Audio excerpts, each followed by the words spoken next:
আজকে আলেমরা যদি রাজাকার হয়, নীলফামারীর মুসলমানের কাছে জিজ্ঞাসা করি, আপনার বাবার বিয়ে হয়েছিল না হয়নি? যদি হয়ে থাকে তাহলে কোন মৌলবী আপনার বাবার বিয়ে পড়াইছে? যদি সব আলেমরা রাজাকার হয়, আপনার বাবার বিয়ে পড়াইছে কোন রাজাকার? রাজাকার যদি অবৈধ হয়, আপনার বাবার বিয়ে ছিল অবৈধ, আপনিও অবৈধ মায়ের কুলাঙ্গার সন্তান।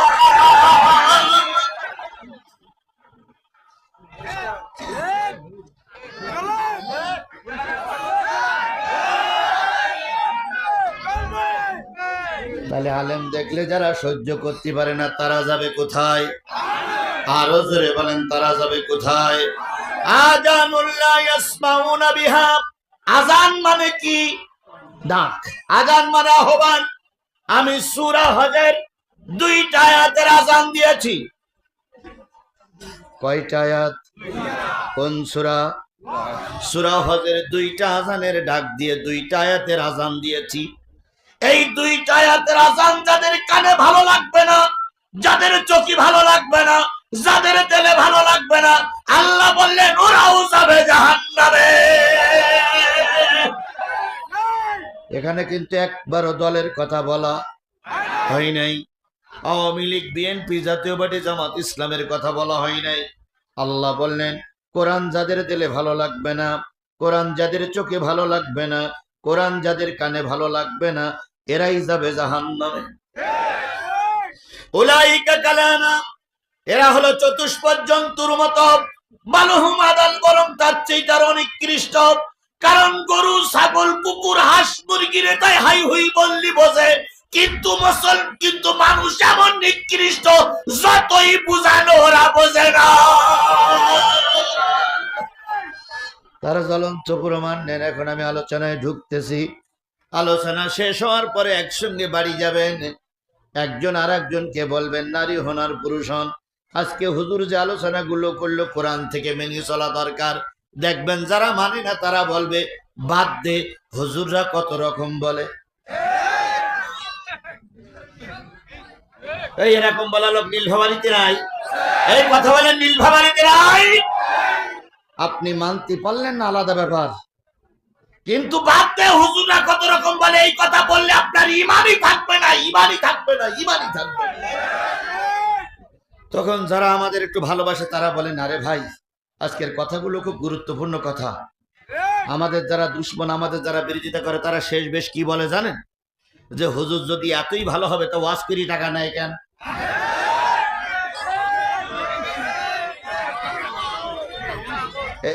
এরকম কথা বলা লোক আছে এর মধ্যে? এই কারা কারা এরকম কথা বলেন একটু হাত তোলেন তো ভাই।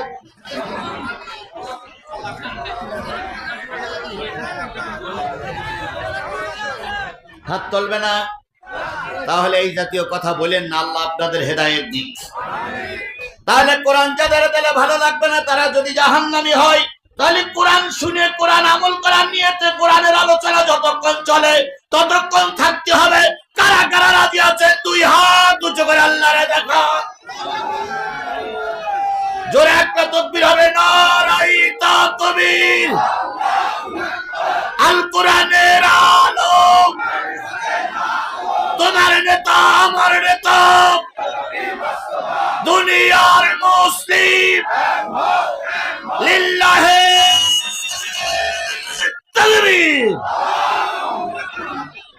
কিছু লোক হাত তুলেনি, ওটাও আল্লাহ দেখে রেখেছে, ওটাও আল্লাহ দেখে রেখেছে।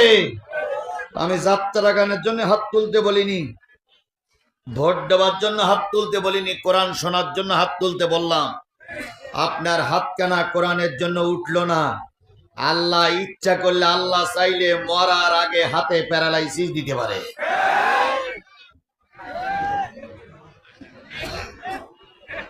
এবার চলুন হাদিসে যাই। আল কোরআন শাফিআ মুশাফফা ওয়া মা হিল্লু মুসাদ্দিকান মান জালাহু আমামাহু কদ্দাহু ইলাল জান্নাহ ওয়া মান জালাহু খালফাহু সাকাতাহু ইলান নার। নবী বললেন কোরআন এমন একটা কিতাব, এই কোরআন কিয়ামতের দিন কারোর পক্ষে সুপারিশ করবে আর এই কোরআন কারোর বিরুদ্ধে আল্লাহর কাছে নালিশ করবে। কোরআন কারোর পক্ষে নালিশ, কোরআন কারোর পক্ষে সুপারিশ করবে, আর কারোর বিরুদ্ধে কি করবে? সাহাবী আজমাইনগণ বলেন, ইয়া রাসূলুল্লাহ, কোরআন কাদের পক্ষে সুপারিশ করবে? নবী বললেন, এই কোরআনকে যারা সামনে রাখবে কোরআন তাদের পক্ষেই সুপারিশ করবে। আপনাদের সামনে কি? যারা দাঁড়াই আছেন তাদের সামনে কি? যারা বসে আছেন তাদের সামনে কি? কোরআন কিন্তু ভিডিও হচ্ছে। এই খালেক ভাই বসেন, খালেক ভাই বসেন, ছুটি দিচ্ছি, বসেন। আপনার দুইজনে ছুটি দেবো, আমি কয়েকটা লোকে ছুটি দেবো, বসেন। কোরআন কিন্তু ভিডিও করতেছে, কোরআন কিন্তু ভিডিও করতেছে। আপনার সামনে কি? তাহলে আপনাদের সামনে কোরআন, যারা মঞ্চে আছে তাদের সামনে কি? তাহলে কোরআন যারা সামনে রাখবে, কোরআন যারা মেনে চলবে, কোরআন অনুসারে যারা চলবে, এই কোরআন কিয়ামতের দিন তাদের টেনে টেনে কোথায় নিয়ে যাবে? আরো জোরে বলেন, রাসূলের কথা সত্য না মিথ্যা? আরো জোরে বলেন, রাসূলের কথা সত্য না মিথ্যা? তাহলে রাসূলের কথা যদি সত্য হয়, অবশ্যই সত্য। কোরআন যারা শুনবে, কোরআন যারা সামনে রাখবে, কোরআন তাদের টেনে টেনে কোথায় নিয়ে যাবে? জান্নাতে। ওমান জালাহু খালবাহু, এই কোরআনকে যারা পিছনে রাখবে, কিয়ামতের দিন এই কোরআন তাদেরকে ধাক্কা দিয়ে জাহান্নামে নিক্ষেপ করবে। এই যে একটা কালো কোট পরা লোক উঠেছে না, এই লোকটার পিছনে পড়েছে কি? বলেন, এই লোকটার পিছনে পড়লো কি? আরো জোরে বলেন, এই লোকটার পিছনে পড়েছে কি? তাহলে কোরআন দেখতেছে যে আমাকে পিছনে ফেলাইও চলে যাচ্ছে, কিয়ামতের দিন এই কোরআন ধাক্কা দিয়ে ওরা জাহান্নামে নিক্ষেপ করবে। আল্লাহ ওনাকে মাফ করুক। তাহলে আমরা এই কোরআনকে সামনে রাখবো না পিছনে রাখবো? জোরে বলেন, সামনে রাখবো না পিছনে রাখবো? তাহলে আমরা ওয়াদা করলাম, কোরআনকে আমরা পিছনে ফেলাই রেখে কেউ চলে যাব ইনশাআল্লাহ। যদি যান, তাহলে কোরআন ধাক্কা দিয়ে আপনাকে কোথায় নিক্ষেপ করবে? আপনারা জাহান্নামে যাবেন না জান্নাতে যাবেন, সিদ্ধান্ত আপনি নেবেন না আমি নেব?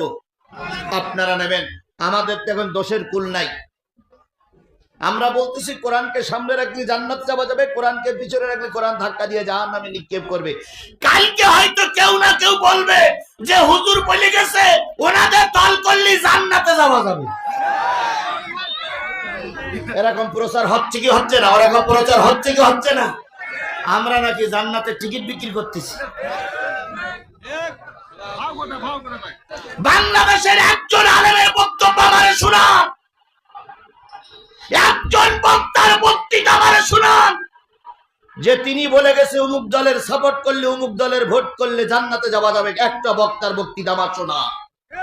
আমি চ্যালেঞ্জ করলাম, এ জাতীয় কোন বক্তা বক্তৃতা করে না। তবে হ্যাঁ, আমরা জান্নাতের টিকিট বিক্রি করি না, আমরা জান্নাতে যাওয়ার পথ দেখাই, পথ দেখাই, পথ দেখাই। আমরা কি জান্নাতের টিকিট বিক্রি করি? আমরা কি দেখাই? যে এই পথে চললে রসুল চলেছে, এই পথে আল্লাহ এই পথে চলতে বলেছে, সাহাবী আজমাইনগণ এই পথে চলেছে, এই পথে চললে কোথায় যাওয়া যাবে? কিন্তু জান্নাতের টিকিট আমরা বিক্রি করি না। আইতো ফাইতো কথা বলবেন, আল্লাহ মরার আগে জবান বন্ধ করে দেবে, বন্ধ করে দেবে, বন্ধ। শেখ হাসিনাও কিন্তু কম উপাধি পাইনি, কওমি জননী হযরত শেখ হাসিনা রহমাতুল্লাহ আলাইহি কত রকম উপাধি পেয়েছিল, কিন্তু শেষ পর্যন্ত দুপুর বেলার ভাত কপালে জুটেনি। দুপুর বেলার বিরিয়ানি ভাত থেকে কুকুরের মতন পালিয়ে যেতে বাধ্য হয়েছে। মনে করেছিল আমরাই সব, এখন ফাঁসি দায় হয়েছে। আজ হোক কাল হোক বাংলার জমিনে ফাঁসি হবেই হবে হবে। আল্লাহ যেন ফাঁসিটা অন্তত আমাদের দেখে মৃত্যুবরণ করার তৌফিক দান করে। সাধারণ আওয়ামী লীগ যারা করেন, আপনাদের পরে আমাদের কোনো অভিযোগ নেই। আপনারা ছিলেন সাধারণ মানুষ, কিন্তু যারা প্রকৃত দোষী তাদের শাস্তি হোক। কথা বলেন, কথা বলেন, কথা বলেন। সেটা যদি জামাত ইসলামের কোন নেতা দোষ করে থাকে, তারও শাস্তি হোক। আমরা সকলের বিচার দেখতে চাই, বিচার দেখতে চাই, বিচার দেখতে চাই। জামাত ইসলামের বর্তমান মুরব্বী ডাক্তার মোহাম্মদ শফিকুর রহমান স্পষ্ট করে বলেছেন, আল্লাহ যদি আমাদের ক্ষমতায় নিয়ে যায়, আল্লাহ যদি আমাদের পাওয়ারে নিয়ে যায়, আর আমার দলের কেউ যদি প্রধানমন্ত্রী হয়, প্রধানমন্ত্রীও যদি অন্যায় করে, ক্ষমতায় টিকে থাকা অবস্থায় তার বিচার বাংলার জনগণ দেখবে। বিচার সকলের জন্য সমান, এটা আমরা দেখাই দেব, দেখাই দেব, দেখাই দেব। আমরাও তো ওইটাই চাই। কথা বলেন, কথা বলেন, আমরা তো ওইটাই চাই। কারা কারা এইটা চান একটু হাত তুলে দেখান তো, কারা কারা কোরআনের বিচার চান? আল্লাহ এই হাতগুলোরে কবুল করে নাও, আল্লাহ এই হাতগুলোরে কবুল করে নাও, আল্লাহ এই হাতগুলোরে কবুল করে নাও। হাত নামান। তাহলে এই ভাই ভাই ভাই ভাই,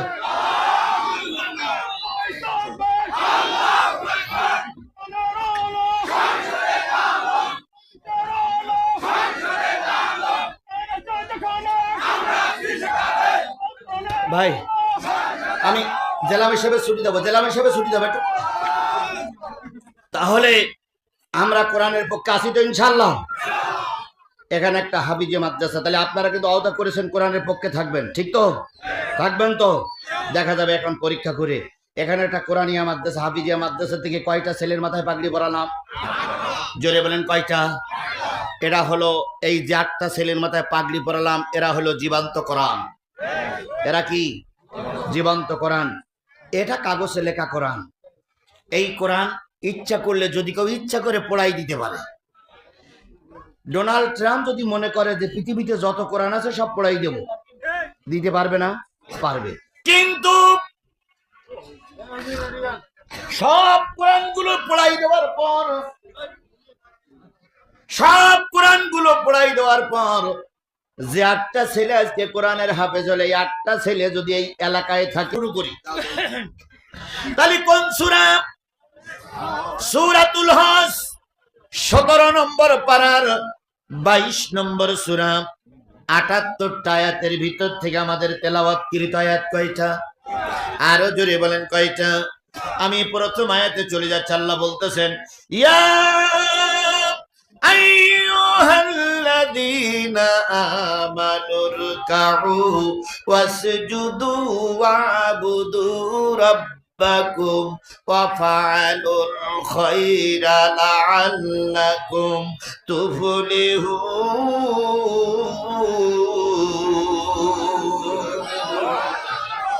ওহে তোমরা যারা ঈমানদার, হতে পারো আওয়ামী লীগ, হতে পারো বিএনপি, হতে পারো জাতীয় পার্টি, হতে পারো জামাত ইসলাম, হতে পারো তাবলীগ, হতে পারো চরমনাই, তুমি যদি আল্লাহরে বিশ্বাস করে থাকো, রসুলকে নেতা বলে মেনে থাকো, তোমার জন্মের পরে যদি চামড়া কেটে বাদ দেওয়া হয়ে থাকে, তোমার জন্মের পরে যদি কানে আজান হয়ে থাকে, আমি আল্লাহ তোমাকে বলতেছি ঈমান এনেছো, এবার আল্লাহর জন্য রুকু করো। কার জন্য রুকু? সবাই মিলে বলেন কার জন্য রুকু? এবার রুকু মানে কি? রুকু মানে কি? এই বাংলা কথা বোঝেন আমার? রুকু মানে কি? ঝুঁকে যাওয়া। রুকু মানে কি? ঝুঁকে যাওয়া। কার জন্য? আরো জোরে বলেন কার জন্য? পৃথিবীর কারোর কাছে আমার মাথা নত হবে না। কার কাছে ছাড়া? আল্লাহর কাছে ছাড়া কারোর কাছে মাথা নত হবে না। এর নাম হলো রুকু করা। আমরা আল্লাহর কাছে মাথা নত করি না, নেতার কাছে মাথা নত করি? জোরে বলেন। আল্লাহর কাছে মাথা নত করা দরকার, কিন্তু অনেক সময় নেতার কাছে মাথা নত হয়। বাংলাদেশের 2জন কিংবদন্তি নেতা ছিল। একজন ছিল শহীদ প্রেসিডেন্ট জিয়াউর রহমান, আর একজন ছিল আল্লামা দেলোয়ার হোসেন সাঈদী। ওনাদের 2জনের কোন আমল যদি কবুল না হয়, 2টা ভালো কাজ করে গেছে, এই 2টা কাজের কারণে আল্লাহ পাক 2 কিংবদন্তি নেতাকে আল্লাহ মাফ করে দিতে পারে। যেহেতু শহীদ প্রেসিডেন্ট জিয়াউর রহমান বড় নেতা, তাই তার কথাটা আগে বলি। তিনি একবার হজ করতে গিয়েছিলেন, যেয়ে দেখলেন, কয়বার হজ করেছিলেন আমি জানি না, তবে তিনি হজ করতে যেয়ে দেখলেন আরাফাতের ময়দানে কোনো ছায়া নাই, ধুধু বালু। সেখানে হাজী সাহেবরা খুব কষ্ট পায়, তাই তিনি দেশে ফিরে আসলেন। বিমানে করে নিয়ে গেছিলেন কিসের চারা? নিম গাছের চারা। আর ওখানে যে মাটির দরকার, সে মাটিগুলো নাকি দেশের থেকে নিয়ে গেছিলেন। এবার পানি দিয়ে মাটি দিয়ে গাছ লাগায় এখন এমন একটা অবস্থা তিনি করে রেখে গেছেন, আরাফাতের ময়দানে যত লোক যায় নিম গাছের গোড়ায় বসে বসে আল্লাহর গুণগান করে, তাহলে শহীদ প্রেসিডেন্ট জিয়াউর রহমানের যদি ওই একটা গাছ লাগানোর আমল আল্লাহ কবুল করে, ওর ওসিলাই করে আল্লাহ ওনারে মাফ করে দিতে পারে। আর একজন ছিলেন আমাদের দেশের সকলের মাথার মুকুট, শুধু বাংলাদেশের 18 কোটি মানুষের কাছে তিনি পরিচিত নয়, তিনি গোটা বিশ্বের মানুষের কাছে পরিচিত। তিনি হচ্ছেন আল্লামা দেলোয়ার হোসেন সাঈদী। দীর্ঘ 50টা বছর তিনি কোরআনের রাজ প্রতিষ্ঠা করার জন্য চেষ্টা করেছে। কালকের আগের দিন একটা বক্তৃতা শুনলাম, তিনি বলেছিলেন আলেমরা এক হবে, এক প্ল্যাটফর্মে আসবে, একসঙ্গে ভোট হবে, একসঙ্গে কোরআন রাজ কায়েমের জন্য চেষ্টা করবে, আমার দেশ কোরআনের দেশ হবে। তিনি কত বছর আগে বক্তৃতা করেছিলেন আমি জানি না, কিন্তু এখন সেই সময়টা আমার সামনে এসে গেছে, আমি নিজের চোখে দেখতেছি। বাংলাদেশের যতগুলো হুজুররা, সব হুজুররা প্রায় এক হয়ে গেছে। হুজুরদের দল এখন কয় দল? 8 দলের হুজুররা এক জায়গা হয়ে গেছে। কিছু হুজুর এখনো পাস আসছে কিছু লোকের, ওদের সমাজে কোনো গুণাগুণি নেই।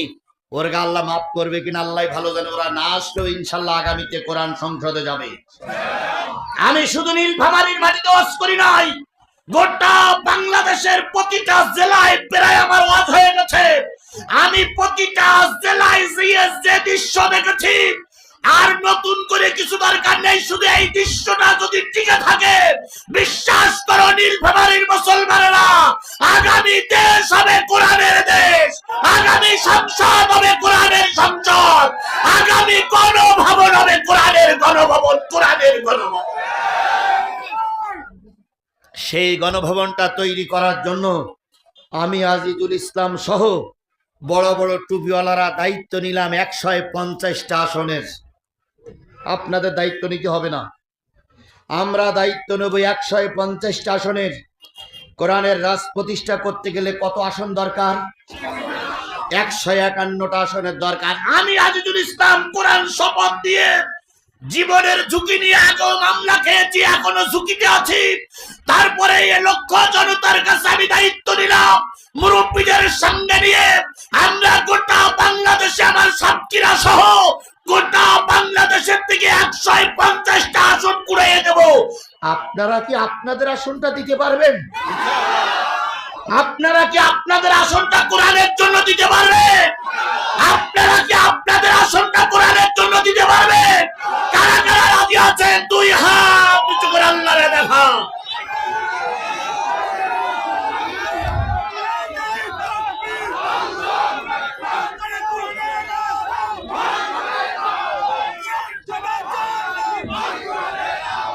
আল্লাহ এই হাতগুলোরে কোরআনের জন্য কবুল করে নিক। সকলে মিলে বলেন আমিন। আরো জোরে আমিন, আরো জোরে।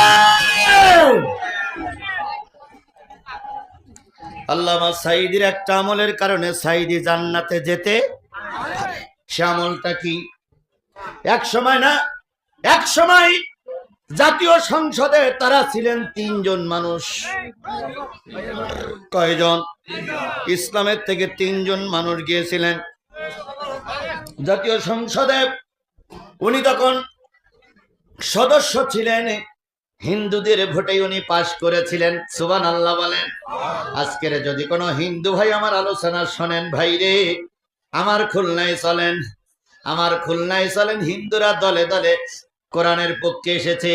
জামাত ইসলাম বাধ্য হয়ে একজন হিন্দুকে নমিনেশন দিয়েছে। ও ভাই, আজকের এই নীলফামারীর হিন্দু ভাইদেরকে বলি, বাংলাদেশের সব হিন্দুদের পরিবর্তন এসেছে, শুধু নীলফামারীর অমুসলিম ভাইদেরকে বলি, আপনি কোরআনের পক্ষে একটা সাপোর্ট দেন, সবচেয়ে নিরাপদ থাকবেন আপনি। 54 বছর অন্যান্য দল দেখেছেন, একটাবার কোরআনের দল দেখেন, সেটা বিএনপির লোক হোক। বিএনপির লোকেরা যদি এদেশে কোরআন প্রতিষ্ঠা করে, ওদের সঙ্গে আমাদের কোনো দ্বিধা বিভক্তি নেই। আমরা চাই কোরআন দিয়ে দেশ চলুক, সেটা বিএনপি চালাক, বিএনপি চালাক, বিএনপি চালাক। ওনারা বলতেছে এনারা নাকি কোন নেতার সংবিধান মানে, এনারা নাকি নেতার ইসলাম মানে, আর ওনারা নাকি মদিনার ইসলাম মানে। তাই বলতেছে না ভাই, তাই বলতেছে না ওনারা কি ইসলাম মানে? আমি আপনাদেরকে স্বাগত জানাই, যেহেতু মদিনার ইসলাম হলো সঠিক ইসলাম, আর এই খুঁটির ইসলাম সঠিক ইসলাম নয়। এনাদের ইসলাম সঠিক না, আপনাদের মদিনার ইসলাম সঠিক। আপনারা দেশে কোরআন আইন প্রতিষ্ঠা করেন, আমি আজিজুল ইসলাম আপনাদের পক্ষে গান গাবো। তবে আমার একটা দাবি, মদিনার ইসলাম যারা চালু করেছিল তারা নামাজি না বেনামাজি? আপনারা যারা বলতেছেন মদিনার ইসলাম চালু করবেন, তারা কয় ওয়াক্ত নামাজ পড়েন? আপনারা যারা বলতেছেন মদিনার ইসলাম চালু করবেন, আবু বকর সিদ্দিক ছিল মদিনার খলিফার প্রথম খলিফা, কথা বলেন ঠিক না বেঠিক? তার মুখে দাড়ি ছিল না ছিল না? তুমি মদিনার ইসলাম চালু করবো ছাপ্পান ছাপ্পা ছাপ্পান ছাপ্পা ছাপ্পান ছাপ্পা, তাহলে মদিনার ইসলাম তোমার দ্বারা চালু হবে না। মদিনার ইসলাম চালু করতে গেলে আবু বকরের উত্তরসূরি লাগবে। আমি জানি, আমি জানি একথা বলার পরে কিছু লোকের একটু গায়ে ব্যথা লাগবে, কিন্তু বিশ্বাস করো মুসলমান, আমি আপনাদের মতন, আমি এই দেশের একজন নাগরিক। আমার আজকে 15 দিনের আলোচনা শোনো, 15 দিনই আমি খালেদা জিয়ার জন্য প্রতিটা মাহফিলি দোয়া করতেছি। কারণ খালেদা জিয়া আমাদের এই মুহূর্তে, খালেদা জিয়ার আমাদের খুব প্রয়োজন। কারণ খালেদা জিয়া হলো আমাদের দেশের মুরব্বী।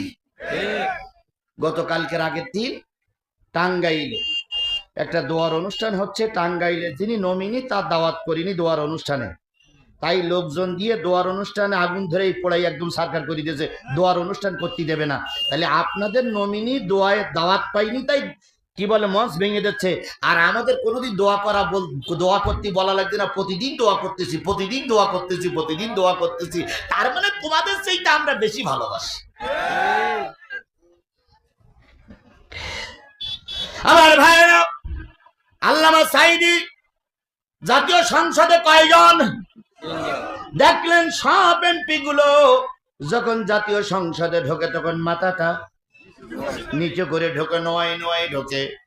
আল্লামা সাঈদী চিন্তা করলেন, নিশ্চয়ই এটা শিরক, নিশ্চয়ই এটা কি? আল্লাহ নিজেই বলেছেন, ইয়া আইয়ুহাল্লাযীনা আমানু রুকউ, রুকু করো কার জন্য? ওয়াসজুদু, সিজদা করো কার জন্য? তাহলে এই যে 300 মানুষ রুকু করতেছে স্পিকারের জন্য, নিশ্চয়ই এটা কি? শিরক। উনি দাঁড়াইয়ে বললেন, মাননীয় স্পিকার, আমি ক্ষুদ্র মানুষ, তবে যেটা দেখছি সেটা কোরআন বিরোধী। আল্লাহ নিজেই বলেছে রুকু করো কার জন্য? আল্লাহর জন্য। কিন্তু এই মানুষগুলো রুকু করতেছে আপনার জন্য, আপনিও গুনাহগার হচ্ছেন, আমরাও গুনাহগার হচ্ছি। দয়া করে আপনি চেষ্টা করলে এই জাতীয় সংসদটা শিরক মুক্ত করা যায়। স্পিকারের মনটা নরম হলো, আর হবে না কেন, বক্তৃতা করতেছে আল্লামা সাঈদী, নরম হওয়াই লাগবে। পৃথিবীতে যত বাঘের বাচ্চাই হোক, আল্লামা সাঈদীর সামনে কথা বলা লোক খুব কমই ছিল। কথা বলেন, কথা বলেন, কথা বলেন। আমরা শুধু সাঈদীর হারিনি, উজ্জ্বল একটা বাংলাদেশের কোরআনের নক্ষত্ররা হারিয়েছি। এখন নকল সাঈদী, এ সাঈদী, ও সাঈদী, কত সাঈদী আসে। যদি লক্ষ সাঈদী এক জায়গায় দাঁড়ায়, আল্লামা সাঈদীর তুলনায় এরা কিচ্ছু না, কিচ্ছু না, কিচ্ছু না। নকল সাঈদী, এ সাঈদী, সে সাঈদী বিগত 15 বছর পাওয়া যায়নি। বিগত 15 বছর মাহফিলে তকবির হলে, খালেক ভাই জানে, মাহফিলে তকবির হলে অনেক হুজুরা বলতে তকবির বন্ধ করো, তকবির বন্ধ করো, তকবির বন্ধ করো। আমার সঙ্গে ছবি তুলতে চাইনি, তারা বলেছিল জিহাদির সঙ্গে ছবি তুলে যদি ছেড়ে দাও তাহলে বসবে ও হলো জিহাদি মার্কা হুজুর, আমার ওয়াজই বন্ধ হবে। যেই না 5 তারিখ পার হইল, ওরে বাপ রে বাপ, ওয়াজ আর কারে বলে। মঞ্চে উঠে টেবিল ফাটায়, চেয়ার ফাটায়, নেতা কথাকে চিৎকার করি ফেলে। মনে দেখে শুনে মনে হয় ওরা সব রাজমিস্ত্রি আর আমরা সব জোগাড়ি।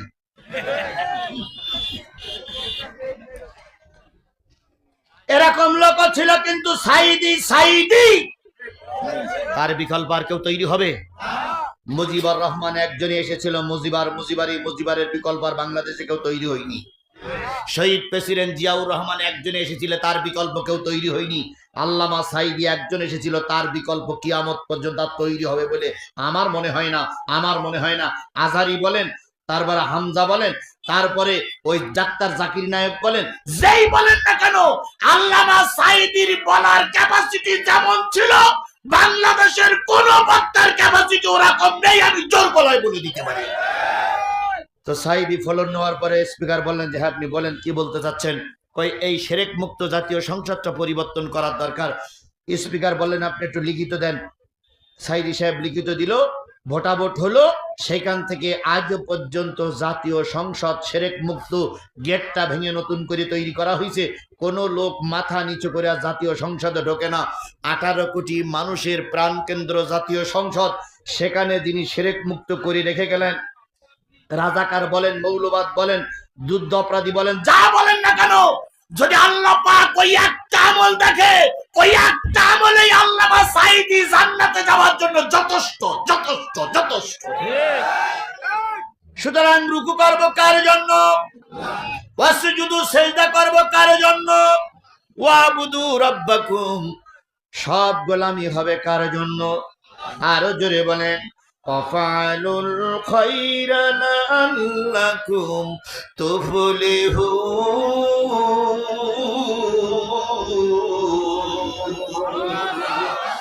ভালো ভালো কাজ করো, সফলতা পাবে। তাহলে ভালো কাজ কি? এবার ভালো কাজের ভিতরে যান। আল্লাহ পাক বলেন সূরা নিসা, মাইয়াশফাহ শাফাতান হাসানাতান ইয়াকুন লাহু নাসিবুম মিনহা ওয়া মাইয়াশফাহ শাফাতান সাইয়্যাতান ইয়াকুন লাহু কিবলুম মিনহা। যেই ব্যক্তি কোন ভালো নেতা নির্বাচন করবে, আবার উল্টো বুঝেন না আমি রাজনীতি করছি। সাত্তার ভাই পাশ করলো আমার কিছু যায় আসে না, ফেল করলো আমার কিছু যায় আসে না, কারণ আমি কিন্তু নীলফামারীর মানুষ না, আমি মানুষ কোন জেলার? যদি যায় খালেক ভাই যাবে, আমার কি? উনি পাশ করলো আমার 10 টাকা দেবে না, আর ফেল করলো আমি 10 টাকা ওনার দেবো না। উনি মাহফিলে আসলো আমার 50,000 দেবে না, আবার না আসলো আমার 50,000 দেবে। উনি পাশ করুক আর ফেল করুক ওটা ওনার ব্যাপার। এখানে যদি বিএনপির নেতা পাশ করে আমার কিচ্ছু হবে না, মাহফিল চললি হইল।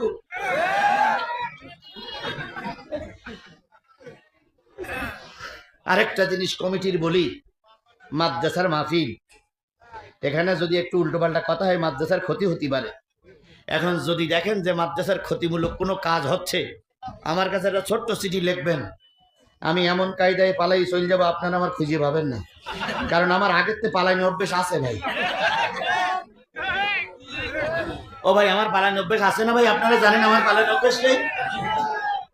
আমি এর আগে অনেকবার পালাই চলে গেছি না ভাই, অনেকবার পালাইছি গেছি ভাই। মাইকলা কই যে, হ্যাঁ মাইকলা, শুধু শুধু লাইন খারাপ দেখেছি। মাইকলার আগের থেকে বলা যে ভাই যদি লাইন খারাপ দেখি তোর একটু ইশারা করবো, তুই লাইট অফ করে দিবি। ওরা যে কি কায়দায় বুঝ ধরে ভাই, যখন দেখতো লাইন খারাপ তখন মাইক ঠিক বাদে শুধু আমার দিক তাকাই থাকতো। আমি বলতাম বাস মোনাজাত ধরেছি তো লাইট অফ। একবার আমার মাহফিলে পুলিশ উঠতেছে গেট দিয়ে, পুলিশ অর্ধেক উঠেছে, আমি মাইকালার বললাম দেশে লাইট অফ করে। যেইলা লাইট অফ করতেছে সেই এখান থেকে চলে গেছি, ওদিক কাপড় ছেঁড়ার জন্য শিবিরি ছেলেরা দাঁড়াই আছে। যেই মোনাজাত ধরেছি আর ওদিক কাপড় ছেঁড়া শেষ, আমার নিয়ে চলে গেল। এবার কিছুক্ষণ পরে লাইট আসলো, এবার পুলিশ এসে বলতে হুজুর গেল ওখানে। তো সভাপতি বলতেছে গেটে তো আপনারাই ছিলেন, আমি তো এখানে বসে আছি, গেটে তো আপনারাই ছিলেন, হুজুর তো ওই পাশটাই নিয়ে গেল। এখন আমার জিজ্ঞেস করতেছেন হুজুর গেল কোনো ভাজনামি পাইছেন না?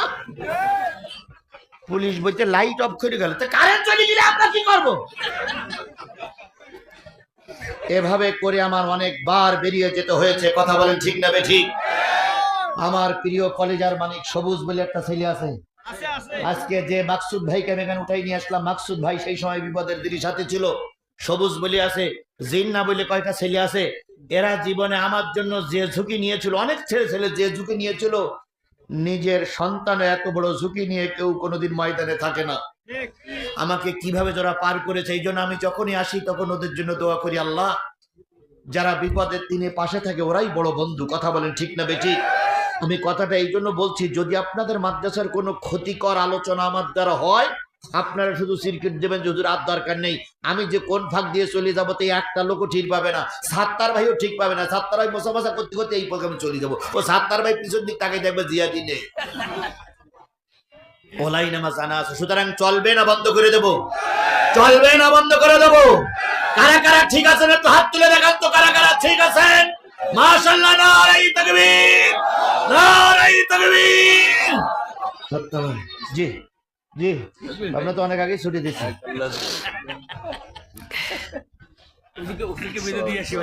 জি ভাই, সবাই একসঙ্গে গেলে বেমানা দেখা যাবে, অল্প অল্প করে যান আমার বন্ধুগণ। তাহলে সব ভালো কালো কাজ করব কার জন্য?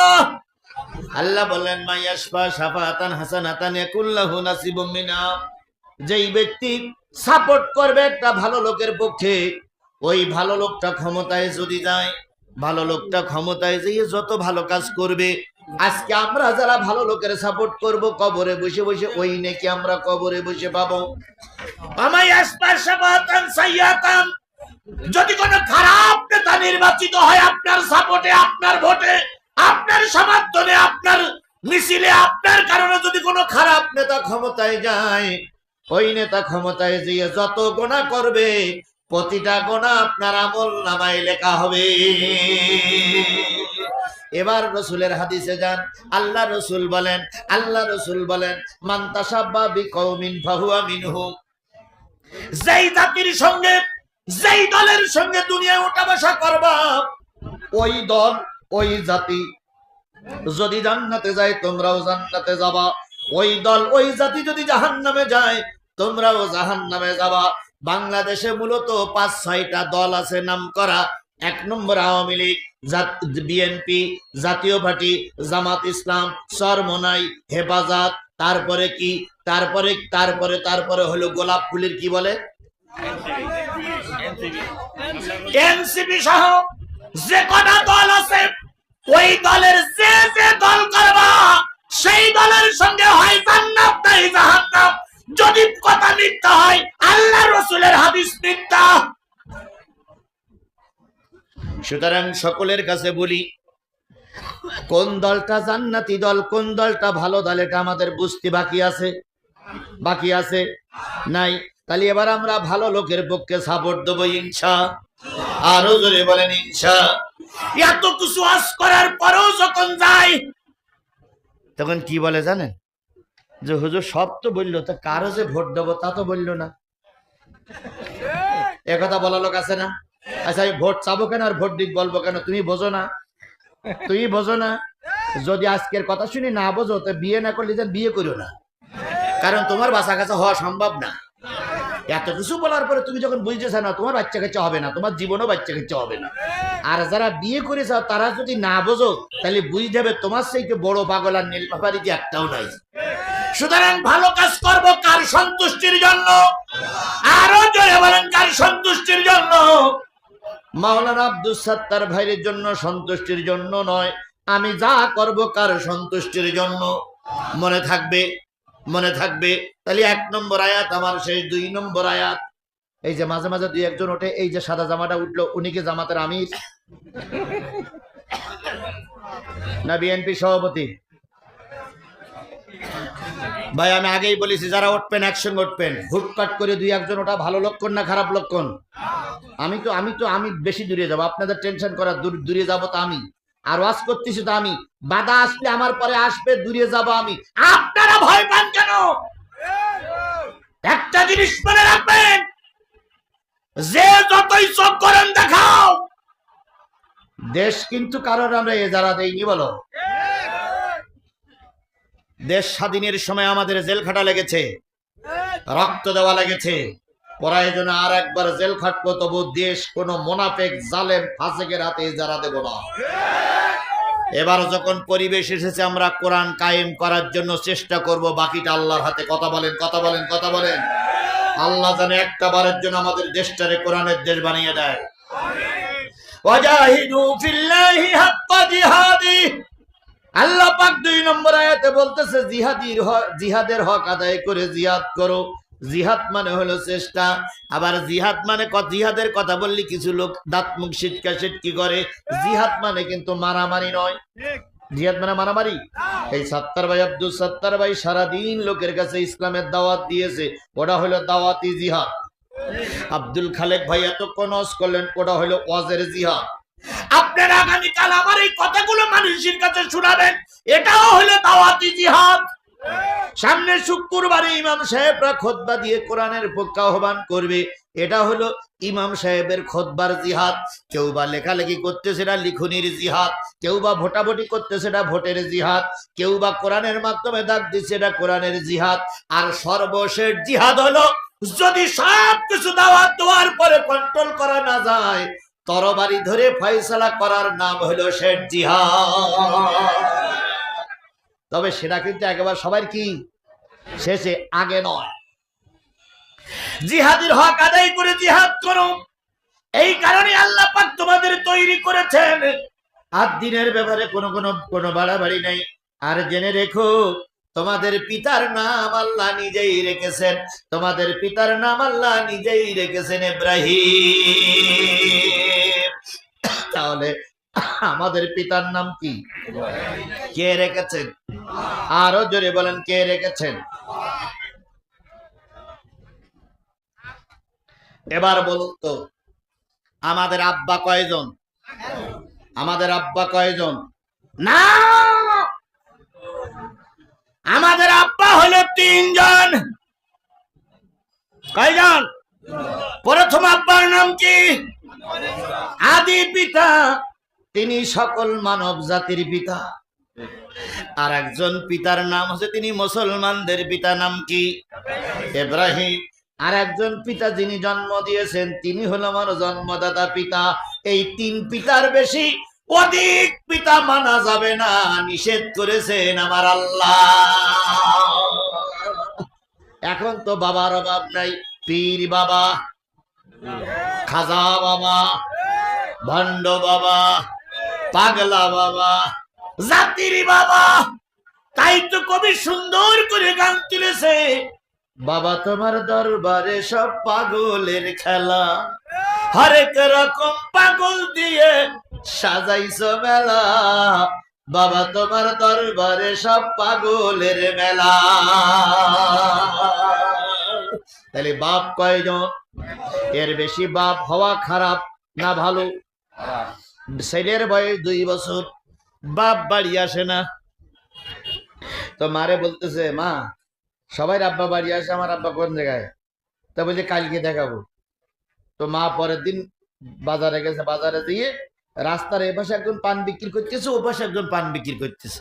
তা মা বলতে, ওটাও তোর বাপ, এটাও তোর বাপ। তাহলে যদি বাপ রাস্তার ও পাশের ওটাও হয়, আর এ পাশের এটাও হয়, 2 জন যদি বাপ হয়, জন্মটা বৈধ না অবৈধ? এই কথা বলেন, জন্মটা বৈধ না অবৈধ? তাহলে বাপ বেশি হলে যদি জন্ম অবৈধ হয়, 3 বাপের বেশি যারা বাপ মানবে, এরা বাংলাদেশের অবৈধ সন্তান।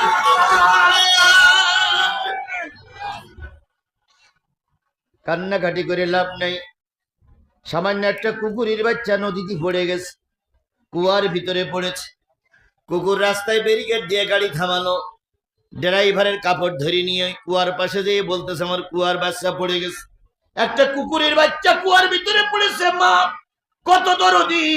আর তোমরা যারে মা বলতে, 18 কোটি মানুষের মা ছিল রে আমার আম্মা।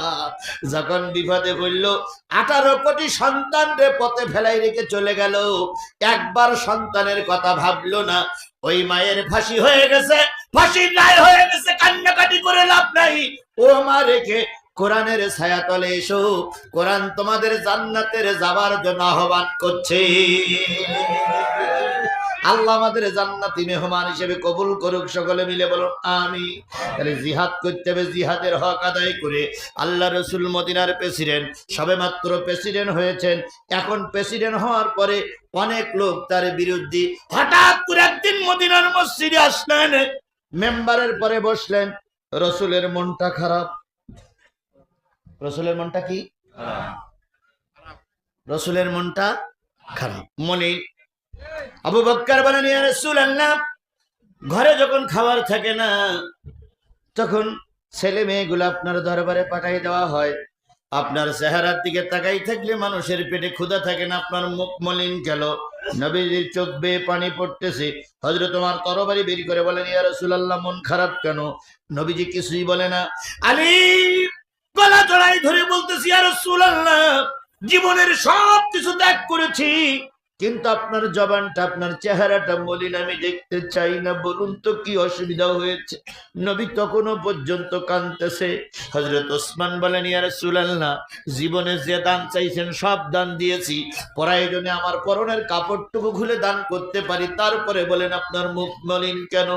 নবীজি এবার মাথা উঁচু করে বলেন, আবু বকর রে, ওমর রে, আলী রে, ওসমান রে, ও আমার সাহাবীরা, আমার বিরুদ্ধে একজন কবিতা লিখেছে। সেই কবিতার সারমর্ম, আমি নাকি বহু নারী লুবি, আমি নাকি ছোট্ট বাচ্চার থেকে বুড়ি পর্যন্ত কারোর বাদ দেই না, আমি নাকি একজন ধর্ষক, আমি নাকি নারীর পিছনে ঘুর ঘুর করে ঘুরে বেড়াই, সারা রাত নাকি মেয়ে লোক নিয়ে পড়ে থাকি, রাস্তাঘাটে মেয়ে লোক দেখলে নাকি আমার মনটা কেঁদে ওঠে। এইরকম একজন কবিতা লিখেছে। আমি নবী প্রতিবাদ করতে পারি নাই, কিন্তু কষ্টে ব্যথাটা ফেটে যায়। হযরত ওমর বলেন, ইয়া রাসূলুল্লাহ, সেই লোকটার নাম কি? নবী বললেন, সেই লোকটার নাম হলো কাব ইবনে আশরাফ, তিনি আমার বিরুদ্ধে একটা কবিতা লিখেছে। হযরত ওমর বলেন, ইয়া রাসূলুল্লাহ, দোয়া করেন, আমি চললাম, সকাল হওয়ার আগে ওর কাল্লা আপনার কাছে নিয়ে আসবো। নবীজি বলেন, ওমর থামো, থামো, কেবল একটা ইসলামী রাষ্ট্র হয়েছে, এখন যদি খুনাখুনি করো, হয়তো তুমি খুন হবে, নাই সেই খুন হবে, এতে ইসলামের আরো ক্ষতি হবে। হয়তো তোমার বললেন ক্ষতি হবে, তাই বলে আপনার বিরুদ্ধে একটা কবিতা লিখবে, আর আমি ওমর চুপ করে বসে থাকো, আপনি ভাবলেন কি করে? ওমর বললেন, ঠান্ডা হও, দেখি কোনো ফয়সালা হয় কিনা। নবীজির চোখে পানি। সবাই যখন চিন্তিত, আপনারা যারা পিছনে আছেন এবার খেয়াল করুন। হঠাৎ করে পিছন দিক থেকে এক লোক বলেন, ইয়া রাসূলুল্লাহ, কোনো খুনোখুনি হবে না, কোনো মারামারি হবে না, দেশে কোনো হাঙ্গামা হবে না, আমাকে অনুমতি দেন, ইসলামের চিরশত্রু কালকে সূর্য ওঠার আগেই আপনার কাছে কাল্লাটা নিয়ে আসবো। নবী বললেন, কে তুমি? পরিচয় বলো। ইয়া রাসূলুল্লাহ, আমার নাম মুহাম্মদ ইবনে মাসলামা। সামনে লোকটি সামনে আসলেন, এক কাপড়ের শরীর এবং নিতম্ব ঢেকে রেখেছেন। একটাই কাপড়, দুটো কাপড় নয়। মাথায় কতদিন জানি চিরুনি লাগায় না, কতদিন জানি তেল ব্যবহার করে না, কতদিন জানি পেটে খাওয়ার যায় না। লোকটা বড় অসহায়। নবীজি বললেন, মুহাম্মদ ইবনে মাসলামা, তুমি কি পারবে একটা স্বনামধন্য একটা কবিলার রাষ্ট্রপতি, তার আছে নিজস্ব পুলিশ বাহিনী, তার আছে নিজস্ব বডিগার্ড, তার আছে র্যাব বাহিনী, সে যখন রাস্তায় চলে সামনে 10টা পিছনে 10টা ঘোড়া তার পাহারা দেয়, যাতে করে তার কোনো ক্ষতি না হয়। এমন একটা শুনো, এমন একটা একবার একনিষ্ঠ গুহার ভিতরে তিনি থাকেন, তুমি কি পারবা তার কাল্লা আনতে? মুহাম্মদ ইবনে মাসলামা বললেন, আল্লাহর রহমত যদি থাকে আর নবীর দোয়া যদি থাকে, আমি এই প্রতিশোধ নিয়ে আসতে পারবো। কিসের ভয় পান আপনারা? একটা প্রতিষ্ঠিত রাষ্ট্রপ্রধান, তার আছে স্পেশাল সেনাবাহিনী, স্পেশাল পুলিশ বাহিনী, স্পেশাল বডিগার্ড, তিনি প্রতিষ্ঠিত একটা রাষ্ট্রপ্রধান, তিনি রসুলের নামে ব্যঙ্গ করে কবিতা লিখেছেন, আর তার মারার জন্য তৈরি হচ্ছে একজন গরিব মানুষ, মাথায় কি নাই? তেল নাই, পরনে কাপড় নাই। নবী বললেন, এত সাহস তুমি নিচ্ছ কি করে? সে কি তোমার ডাকে সাড়া দেবে? মুহাম্মদ ইবনে মাসলামা বলেন, ইয়া রাসূলুল্লাহ, ও হলো আমার বাল্য জীবনের বন্ধু, আমার বাল্য জীবনের বন্ধু। আমি আমার বন্ধুত্বের কথা বলে নিশ্চয়ই ওকে বাগে ফেলাতে পারবো, আর বাগে ফেলায় আপনার বিরোধিতা করেছে, আমি তার কাল্লা নিয়ে আসবো ইনশাআল্লাহ। দুই একজন করে, ওটা তো ভালো লক্ষণ মনে হচ্ছে না। দোয়া করে দেব, দেব দোয়া করে। তাহলে পাশের থেকে কেউ যেন না ওঠে। আমি চিন্তা করছি যে 12টার ভিতরে শেষ করতে চাইছিলাম, কিন্তু 12টা বাজে সামান্য একটু বেশি হতে পারে। 12টা বাজে খুব বেশি না, সামান্য একটু বেশি হতে পারে। আর 10-15 মিনিট বসে থাকা যাবে না ভাই, 10-15 মিনিট বসে থাকা যাবে না। ইনশাল্লাহ বসেন, মাঝে মাঝে গুরুত্বপূর্ণ কথা হবে, কারণ সব একসঙ্গে হলে ভালো দেখায় না। এই জন্য এটাও নেবেন, ওটাও নেবেন, হইবতেও নেবেন, কেলাপতেও পাবেন ইনশাল্লাহ। চিন্তার কোনো কারণ নেই। মাঝে মাঝে মাঝে মাঝে নেন, মাঝে মাঝে নেন। নবীজি বললেন, যাও, তোমাকে অনুমতি দিলাম। মুহাম্মদ ইবনে মাসলামা দাঁড়িয়ে গেলেন। আপনাদের কারোর বাড়ি যদি আর রাহিকুল মাকতুম, ইসলামে ইতিহাসের নির্ভরযোগ্য একটা কিতাব, নাম কি বললাম? রাহিকুল মাকতুম যদি কারোর বাড়ি থাকে, বাড়ি যেয়ে সূচিপত্রটা দেখবেন। ওখানে কাব ইবনে আশরাফের হত্যা বলে একটা চ্যাপ্টার আছে, ওইটা কত পৃষ্ঠায় সেটা দেখবেন। আমার কথার সঙ্গে যদি মিল না পান, ফোনে জানাবেন, হুজুর যা কথা বলেছেন কথাটা ঠিক নয়, আমি যেটা বলতেছি ওখানে সেটাই লেখা আছে। কাব ইবনে আশরাফ বিরাট কবিলার নেতা। মুহাম্মদ ইবনে মাসলামা বলেন, ইয়া রাসূলুল্লাহ, যাবার অনুমতি পাইলাম, কিন্তু আমার সঙ্গে আর 2 জন লোককে দিতে হবে, তারাও যাবার জন্য নিয়ত করেছে। নবী বললেন, যাও, সে 2 জনকে দিলাম। তাহলে লোক হইল কয়জন? প্রতিষ্ঠিত একটা সরকার প্রধান, তার স্পেশাল সবকিছু আছে।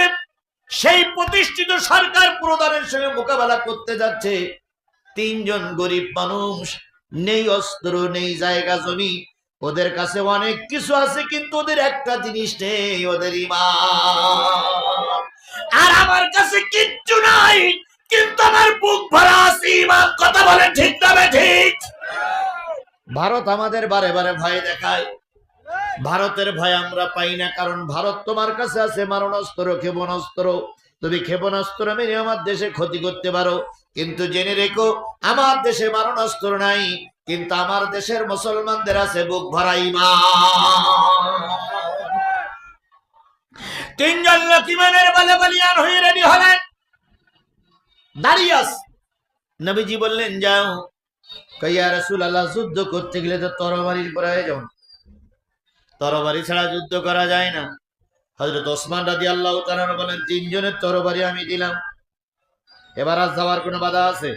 ওনারা 3 জন বললেন না। নবীজি বললেন, যাও। আবার দাঁড়িয়ে আছে। কি ব্যাপারে, যাও না কেন? ইয়া রাসূলুল্লাহ, সেটা প্রতিষ্ঠিত সরকার, তার আছে পুলিশ, বডিগার্ড, দেহগার্ড, তারপর গেটে গার্ড, এতগুলো ধাপ পেরিয়ে যাব। যাওয়ার আগে আমি যখন ওর কাছে যাব, তার আগে আপনার বিরুদ্ধে কিছু কথা আমি বলবো, বলি ওর মন জয় করব, এইটা অনুমতি চাচ্ছে। কারণ আপনার বিরুদ্ধে কিছু না বলি সে জায়গা পর্যন্ত আমার যেতে দেবে না। নবীজি বললেন, সেটাও দিলাম। 14ই রবিউল আউয়াল, 3য় হিজরি, সোমবার অথবা শুক্রবার 3 জন লোক চললেন প্রতিষ্ঠিত একজন রাসূল বিরোধী শয়তানকে হত্যা করার জন্য। চলে গেলেন বাড়ির পাশে, যেয়ে দেখে কাব ইবনে আশরাফ ঘুম পড়েছে অথবা ঘুমানোর জন্য পরিকল্পনা করছে। ঘরের আলো নিভে গেছে, কাব ইবনে আশরাফ নিরিবিলি ঘুমাচ্ছে। এবার বাইরে থেকে মুহাম্মদ ইবনে মাসলামা বলতেছে, বন্ধু, ও বন্ধু, ও বন্ধু, ও বন্ধু। কিরে, এত রাত্রি বন্ধু বন্ধু করে কেন রে? কাব ইবনে আশরাফ দরজা খোলে, বাইরের দিকে তাকাই বলে, কে? মুহাম্মদ ইবনে মাসলামা বলেছেন, বানা, কারণ তুমি এখন সরকার প্রধান, আর আমি যে গরিব ছিলাম সেই গরিব, এই জন্য মানুষ বড় হয়ে গেলি গরিব মানুষের চেনে না। সুতরাং তুমি এখন ক্ষমতায়, তুমি আমার চেনবা না, আমি তোমার বাল্য জীবনের বন্ধু মুহাম্মদ ইবনে মাসলামা। এবার কাব ইবনে আশরাফ বলতেছে, তুই না মুসলমান হয়ে গেছিস? কয়, মুসলমান হয়েছিলাম, কিন্তু এখন আর নবীর দলে থাকবো না। এখন আর নবীর দলে কেন থাকবা না? কয়, নবী শুধু টাকা চায়, আর আমাদের কাছে টাকা নেই, শুধু বিয়ে করে। কাব ইবনে আশরাফ রাসূলের বলেছে না নারী লোভী, তাহলে এ যখন ওই কথাই বলতেছে তখন খাপে খাপে মিলে যাচ্ছে না ভাই? খাপের খাপ মমতাজের বাপ মিলে গেছে। কাব ইবনে আশরাফ বলতেছে সেই তো বুঝলি, তা বড্ড দেরি হয়ে গেল। এখন কি চাস? কই এখন আর নবীর দলে থাকবো না। কাব ইবনে আশরাফ বলতেছে তোর এই মিথ্যা কথা আমি বিশ্বাস করি না, কারণ আমি যতটুকু জানি যত মানুষ নবীর দলে ঢুকেছে জীবন থাকা অবস্থায় আর বেরিয়ে আসেনি। আর তুই যে বেরিয়ে আসবি ওটা আমার বিশ্বাস হয়। এবার একটু মিলাই নেন, বাংলাদেশে অনেকগুলো রাজনৈতিক দল আছে। আওয়ামী লীগের লোক বিএনপিতে যায়, বিএনপির লোক আওয়ামী লীগে যায়, জাতীয় পার্টি বিএনপি করে, বিএনপির লোক জাতীয় পার্টি করে। কিন্তু একটা টুপিওয়ালা দল আছে যেই দলের সহযোগী সদস্য হওয়ার পরে জীবন কিলিও ও আর অন্য দলে ঢোকে না।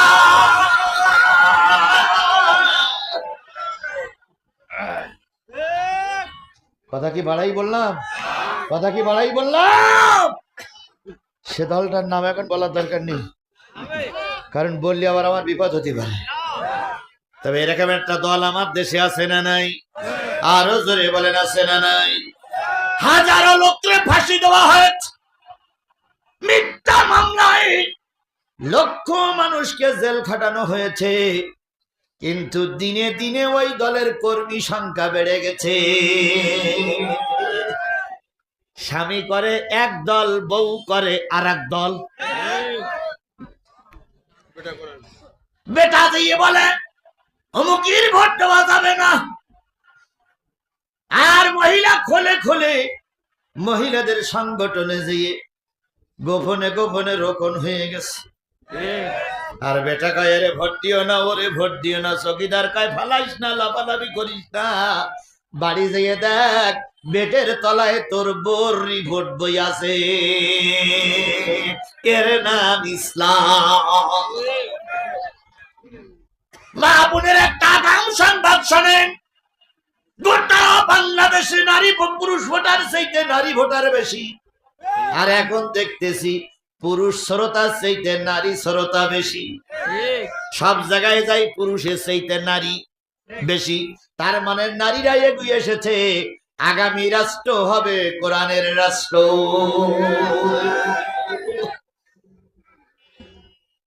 তা বলতেছে তুমি তো বলতেছে ফিরে আসবা, কিন্তু হুজুরির দলের থেকেও ফিরে আসে না। কয় আমি আসবো। কই কেন? কই শুধু টাকা চাই, কত টাকা দিতে পারি। তো বলতেছে তুমি কি মনে করে আসি? দেখে আসছি আমরা তিনজন ভেগে আসছি, রসুলের দলে আর থাকবো না। তখন বলছে ভেগে আসছো তাহলে ঠিক তো? কয় ঠিক। কাব ইবনে আশরাফ বলতে তাহলে তুমি আমার গেটে এসো, আমিও নিচে নামতেছি। কাব ইবনে আশরাফ যখন বিছানা ছেড়ে উঠেছে তখন স্ত্রী বলতেছে কোথায় যাচ্ছ? ওই মোহাম্মদ ইবনে মাসলামা আইছে তিনজন লোক নিয়ে নবীর দলের থেকে আমার দলে। স্ত্রী বলতেছে যেও না, যেও না, আমি স্পষ্ট অন্তর চোখ দিয়ে দেখতেছি ওরা তোমার 3 খণ্ড করবে। আমি আমার নাকে রক্তের গন্ধ পাচ্ছি। তখন মোহাম্মদ ইবনে মাসলামা বলে ব্যক্তির বাচ্চা ব্যক্তি চুপ কর। 3 জন লোক আইছে আমার দলে, বলে যেও না। স্ত্রী বলতেছে ভালো কথা শুনলে না, কিন্তু আমি দেখতেছি তুমি লাশ হয়ে ঘরে ফেরবে। কয় সেটা যা হয় হবে, আমি গেলাম। কাব ইবনে আশরাফ চলে আসলো। ময়দানে জিহাদ করার জন্য কয়জন আসছে? আরো যারা বলেন কয়জন? বিশাল ময়দান। 3 জন গরিব মানুষ আসছে ইসলামের চিরশত্রু ধ্বংস করার জন্য। এই জন্য লোকজন বেশি লাগে না, লোকের মতন লোক 3 জন হইলেই যথেষ্ট। এখন বলতেছে এ করতে দেবা না, সে করতে দেবা না, এ করবা না, সে করবা না, কিন্তু জেনে রিও বাজেট কার কাছে? জোরে বলেন বাজেট কার কাছে? আর একটু জোরে বলেন বাজেট কার কাছে? ঢাকা 2 আসনের একজন এমপি পদপ্রার্থী, তিনি কালকে বলতেছেন যে কিছুদিন আগে হুজুরদের র্যালি হয়ে গেছে, দেখদিন কারা কারা র্যালিতে গেছে। সবকটার নাম লিখে রাখ, সবকটার নাম লিখে রাখ, ওদের ব্যবস্থা করব।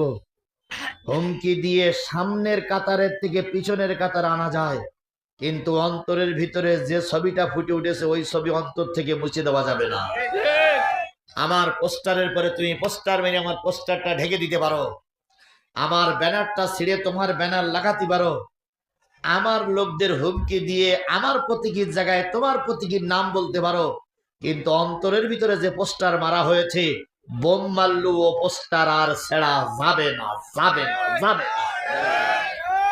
এবার গোটা দেশের মানুষের অন্তরের ভিতরে একটা পোস্টার ঢুকেছে, আল কোরআনের পোস্টার।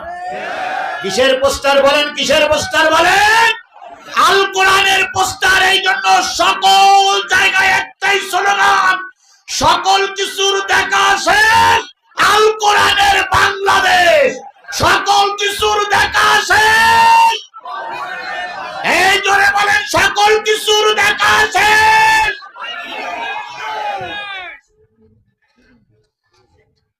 কাব ইবনে আশরাফ নেমে আসতেছে, আর মোহাম্মদ ইবনে মাসলামা সহ তিনজন যেয়ে দাঁড়াইয়াছে, নেতার সঙ্গে শর্ত আরোপ করে লেনদেন হবে। কাব ইবনে আশরাফ বলল, বন্ধু তিনজন তো তোমরা সংখ্যায় তোমরা বেশি, তোমরা একজন উপরে এসো। কাব ইবনে আশরাফ উপরে, এই মোহাম্মদ ইবনে মাসলামা উপরে গেলেন। যাওয়ার আগে বলতে তরবারিটা রেখে এসে, কারণ তরবারি বিপজ্জনক। তরবারি রেখে উনি একা একা গেলেন। যাওয়ার পরে দুইজনের সঙ্গে কথোপকথন হচ্ছে, বন্ধু কি মনে করে আসলে ভালো করে বলো, এই ঘটনা মোহাম্মদের দলে আর আমরা থাকবো না, তাই আপনার কাছে আসছি। কয় আমার কাছে আসতে গেলে তোমরা কি চাও? কয় মোহাম্মদের সে কথা বলে আসছি, 350 150 টাকা চাঁদা দিয়ে ওই জায়গা থেকে নামটা কেটে দিয়ে আসবো। আরো দলে এই যে কথাগুলো বলতেছে, এই কথাগুলো বলবে, রসুলের কাছ থেকে অনুমতি নিয়ে গেছে না যায়নি? আগের তো বলেছেন ইয়া রাসূলুল্লাহ, তার মন জয় করার জন্য আপনার বিরুদ্ধে কিছু কথা বলবে, কথা বলেছে না? কাব ইবনে আশরাফ বলতেছে, 350 150 টাকা নেবা, আমি তেমনি এমনি টাকা দেই না, আমার একটা লক্ষ্য উদ্দেশ্য আছে। সেটা কি? তুমি যে আমার কাছ থেকে তেলের টাকা নিয়ে আমার পিছনে ঘুরতেছ, তুমি যে আমার বিরিয়ানি খাচ্ছ, তুমি আমার অফিসে বসে চা খাচ্ছ, উদ্দেশ্য আছে। যত টাকা খরচ আমি করতেছি প্রতিটা টাকা আমি কিন্তু লিখে রাখতেছি, যদি পাওয়ারে যাই সব টাকা না তোলা পর্যন্ত 1 টাকাও তোমাদের দেব না। এ কথা বলেন না কেন? তাহলে বোঝা গেল আজকে ভোটের জন্য যে নেতারা কর্মীর পিছনে টাকা ব্যয় করে, ওই টাকা উসুল না হওয়া পর্যন্ত যত সরকারি চাল আসবে সব নেতার পেটে যাবে।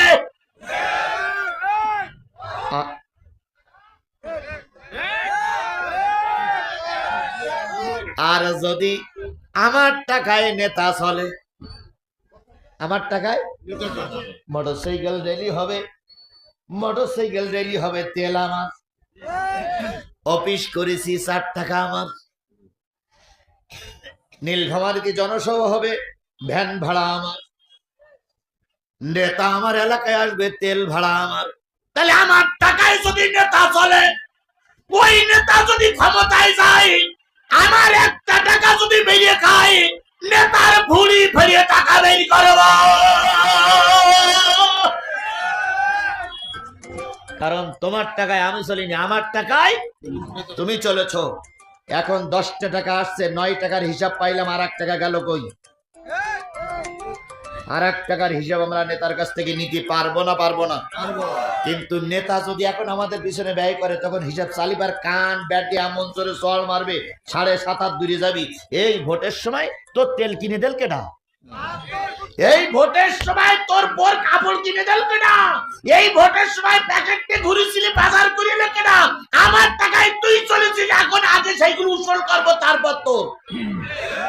সুতরাং নেতা বুঝে নেবেন কোন নেতা যোগ্য।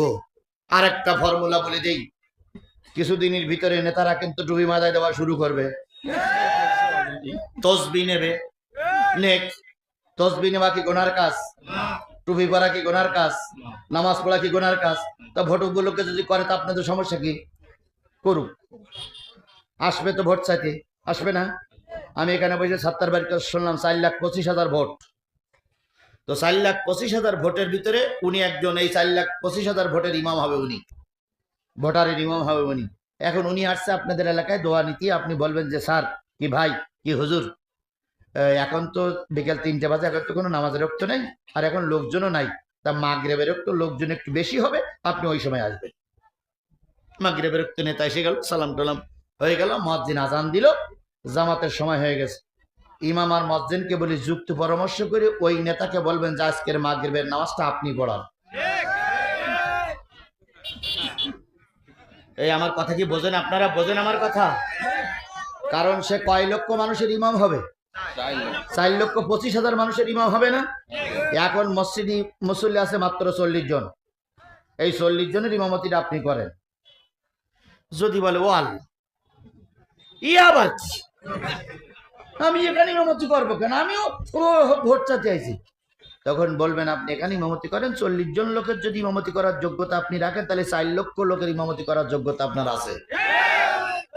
এখন যদি বলে যে আমারে জোহর রক্ত দিও, নাই আসে রক্ত দিও, ওইটাই ভালো হবে, আমি কালকে জোহরে আসবেন।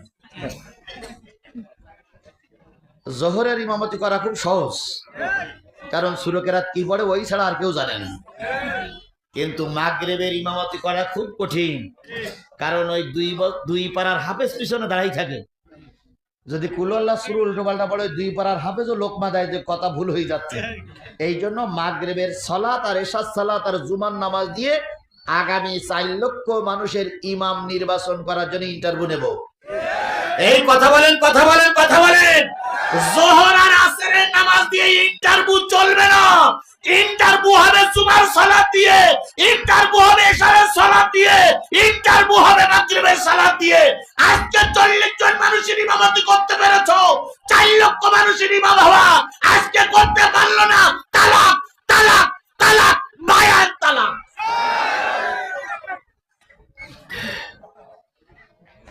একবারও কোনো নেতার নাম বলেছি? একবারও কোনো নেতার নাম বলেছি? বলতে পারবেন আমার 2 ঘন্টা আলোচনা হচ্ছে, মিডিয়ায় দেখেন তো কোনো নেতার নাম বলেছি? আমার নেতার নাম বলার জন্য এখানে ডেকে আনা হয়নি, আমার কোরআন বলার জন্য ডেকে আনা হয়েছে। কথা বলেন, কথা বলেন। সুতরাং কোরআন বলতে গিয়ে যদি ধরা পড়ে, তা আমি ঠেকাবো কি করে?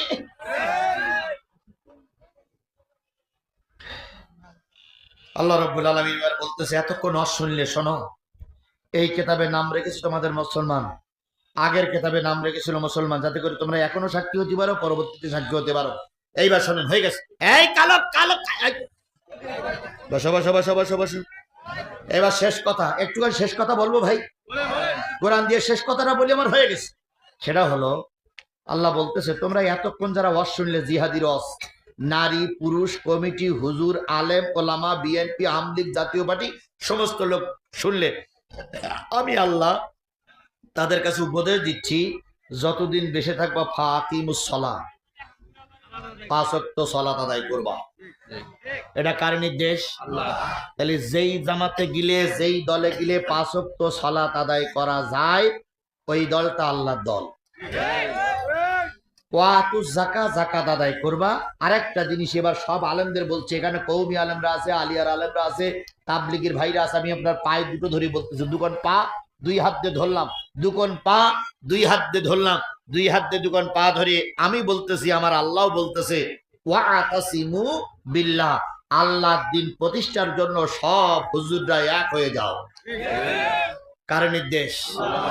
আলেমদের পায়ে ধরে বলি, রে ভাই, 54 বছর মামলা খেয়েছি, 54 বছর রক্ত দিয়েছি, 54টা বছর পথে পথে কেটেছি, 54 বছর পর আল্লাহ একটা সুযোগ দিয়েছে। এবছর এই সুযোগটা যদি কাজে লাগাতে না পারি, যদি আল্লাহর কোরআন জাতীয় সংসদে না যায়, তার জন্য আপনাদের মতন কিছু আলেমরা দায়ী, আলেমরা দায়ী, আলেমরা দায়ী। এরকম কিছু আলেম আমাদের সমাজে আছে না? ও হুজুর ভাই, তোমার পায়ে পড়ি, তোমার অনেক বক্তব্য আছে, তোমার অনেক অভিযোগ আছে, আসো আমরা কোরআনকে আগে জাতীয় সংসদে পাঠানোর পরে এক জায়গায় বসে আমাদের জিনিসগুলো সমাধান করি। এর আগে যদি ছুটাছুটি করে যায়, তাহলে কোরআন যাবে না, যাবে বাতিল পন্থীরা। এর জন্য আপনি দায়ী, আপনি দায়ী, আপনি দায়ী। তিনি তোমাদের মাওলা, তিনি তোমাদের উত্তম মাওলা, তিনি তোমাদের উত্তম সাহায্যকারী। আল্লাহ আমাদের কোরআনের পক্ষে টিকে থাকার তৌফিক দান করুক। আর মাত্র 2 মিনিট লাগবে, বলবো? তাহলে পরে দুই একজন উঠতেছে কেন? আপনারা যারা উঠতেছেন আপনাদের বাপ মা কবরে নেই? আপনাদের বাপ মা কবরে নেই এটা শুধু শুনি। আপনাদের বাপ্পার জন্য একটু দোয়া করার প্রয়োজন নাই? আছে। তাহলে আপনারা উঠতেছেন কেন? এখন যখন কবরের পাড়ে যাবেন তখন বাপ কবর থেকে বলবে দোয়া হয়েছে না, দোয়ার আগে আসছিস? ফেরেশতারা বলবে দোয়ার আগে। আল্লাহ ওই বাপ মা তখন বলবে আল্লাহ এদের সংসারে গজব দাও, এদের এমন রোগ দাও যেন ছেলেপিলের রোগ পালিতে না ছাড়ায়। বাপ মার বদদোয়া নিও না ভাই, দোয়া করি যে আমার আলোচনা শেষ। আমার টার্গেট ছিল 12টা পর্যন্ত কথা হলো, 12টা পার হয়ে গেছে। আমরা এখনই দোয়া করবো ইনশাল্লাহ। আমার ভাইরা, মুহাম্মদ ইবনে মাসলামা চলে গেলেন কাব ইবনে আশরাফের কাছে। যেয়ে দেখে মাথায় তেল, দারুণ সুগন্ধি, তেলটাকে নিংড়াই নিলেন। নেওয়ার পরে মাঝপথে এসেছে, নিচের পথে এসেছে, নিচে বসে দাঁড়াই আছে কয়জন? 2 জন। আর 2 জন কথা বলতে বলতে আসছে। নিচে আসার পরে বলতেছে আমি তো কিছুর বিনিময় ছাড়া কিছু দিতে পারি না, এখন আমার বিনিময়ে দিতে হবে কি? কয় আমি তোমাদের 50টা করে টাকা দেবো, বিনিময়ে তোমার বউগুলো আমাদের কাছে, আমার কাছে বন্ধক রাখো। মোহাম্মদ ইবনে মাসলামা বলে তোর বয়সও 80, আমার বয়সও 80, 80 বছরের বুড়ি নিয়ে কি করবি? তো বলে যা করি করবো, বন্ধক খাওয়া লাগবে, কারণ তুমি তো জানো আমার চরিত্রটা এইরকমই। না বউ বন্ধক রাখা যাবে না। তাহলে কি বন্ধক রাখবা? কয় যুবতী মেয়ের বন্ধক রাখো। কয় সেটাও রাখা যাবে না। তাহলে কি করবা? কয় 3 জন 3 কান তরবারি নিয়ে আসছি, তরবারি 3 কান বন্ধক রেখে 50টা করে 150 টাকা দাও, নবীর কাছে সাদাটা দিয়ে নবীর দলের থেকে বেরিয়ে আসি। মুহাম্মদ ইবনে মাসলামার কথা শুনে কাব ইবনে আশরাফ বলে এটা হতে পারে। এবার বললেন বন্ধু টাকা বের করো। এখন টাকা বের করার জন্য যেই না পকেটের দিকে নজর করেছে, কাব ইবনে আশরাফ গলা ধরে বলতেছে লাগারে লাগা, এই লাগারে লাগা। এখন এখন একটা ইয়ে হয়েছে লাগারে লাগা, ধান লাগা, লাগারে লাগা, ধান লাগা, ডুবারে ডুবা ডৌ। এটা একটা হয়েছে না? কাব মুহাম্মদ ইবনে মাসলামা বলে লাগারে লাগা, লাগারে লাগা, আলকাপটা লাগারে লাগা, লাগারে লাগা, লাগারে লাগা। 2 জন বাঘের বাচ্চা ছুটে আসলো, 3 জন যৌথভাবে আক্রমণ করলো। কাব ইবনে আশরাফের বডিটা 3 খণ্ড হয়ে গেল। লোকজন বেশি না, কিন্তু বুক ভরা আছে কি? আরো জোরে বলেন বুক ভরা আছে কি? আমাকে এরকম পোস্টার ছিঁড়ে ফেলতেছো, ভোট কেন্দ্রে গেলি ঠ্যাংসে ভেঙে ফেলবা, ভোট কেন্দ্রে গেলি জিহ্বা কেটে নেবা, তারপর কেউ মোটরসাইকেল শোভাযাত্রায় গেলি তার বাড়ি ঢুকতে দিবা না। জেনে রেখো তোমার উপরে আর একজন আছে, তিনি কে? এবার 3 জন কাল্লাটা নিয়ে চললো রসুলের দরবারে। রাত শেষ হওয়ার পথে আল্লাহর নবীর ঘরের সামনে যখন গেলেন, নবী ঘর থেকে বেরিয়ে এসে বলতেছে আসসালামু আলাইকুম মুহাম্মদ ইবনে মাসলামা, আল্লাহ বারাকা দান করুক, আল্লাহ বারাকা দান করুক, তোমাদের চেষ্টা সফল হয়েছে। মুহাম্মদ ইবনে মাসলামা কান্দে আর কয় ইয়া রাসূলুল্লাহ, আমরা যে সফলতা আপনি বুঝলেন কি করে? নবীজি বললেন ও কাব ইবনে, ও মুহাম্মদ ইবনে মাসলামা, তোমরা 3 জন ক্ষুদ্র মানুষ, নেই তোমাদের অস্ত্র, নেই তোমরা অস্ত্রের ট্রেনিং দিতে জানো না, জানো না তোমরা কিভাবে অস্ত্র পরিচালনা করতে হয়। সরকার বাহাদুর বিরাট ক্ষমতায়, তার আছে প্রতিষ্ঠিত এক সেনাবাহিনী, তার আছে বডিগার্ড, তার আছে নিজস্ব সেনা, সেখানে তোমরা যাচ্ছ, তোমাদেরকে ময়দানে নামায় আমি রসুল বসে থাকতে পারি না। তোমরা ময়দানে জিহাদ করতে গিয়েছ, আর আমি আল্লাহ রসুল সেজদায় পড়ে গেছি, মালিকের কাছে কাঁদতে, মালিক 3 জন গোলাম গেছে ময়দানে যুদ্ধ করতে, ওদেরকে বিজয় দান করিও। যতক্ষণ পর্যন্ত তোমরা আমার ঘরের সামনে না এসেছো, তোমাদের সমস্ত কাজগুলো আল্লাহ ভিডিও করে করে আমারে দেখাইছে। ও আমার ভাইরা, তাহলে 2টা জিনিস 3টা জিনিস লাগবে। 1 নম্বর, বিজয় অর্জন করতে গেলে কার রহমত লাগবে? 2 নম্বর, বিজয় অর্জন করতে গেলে মুরব্বিদের দোয়া লাগবে, নবীর দোয়া লাগবে। 3 নম্বর, বিজয় অর্জন করতে গেলে বুক ভরা ঈমান নিয়ে ময়দানে নামা লাগবে। ডোমারের যত নারী পুরুষ আজকে আমার কথা শুনলেন, কারে কি করবেন না আপনার ব্যাপার, কিন্তু আমার দাবি হলো মৃত্যুর আগ পর্যন্ত থাকবো কিসের পক্ষে? কারা কারা কোরআনের পক্ষে থাকতে রাজি আছেন? 2 হাত তুলে আল্লাহরে দেখান। আল্লাহ, হাত উঁচু করে রাখেন, হাত উঁচু করে রাখেন। আল্লাহ, আমি একজন গুনাহগার, সাতক্ষীরার থেকে ছুটে এসেছি বাবু। 4টা 20টা মামলার আসামি, 5 দিন রিমান্ডে ছিলাম, 5 দিন আইনা ঘরে ছিলাম। আয় আল্লাহ, আমার বাড়ি ঘর গুলো সব জালেমেরা পোড়াই ভেঙে চুরে দিয়েছে আল্লাহ।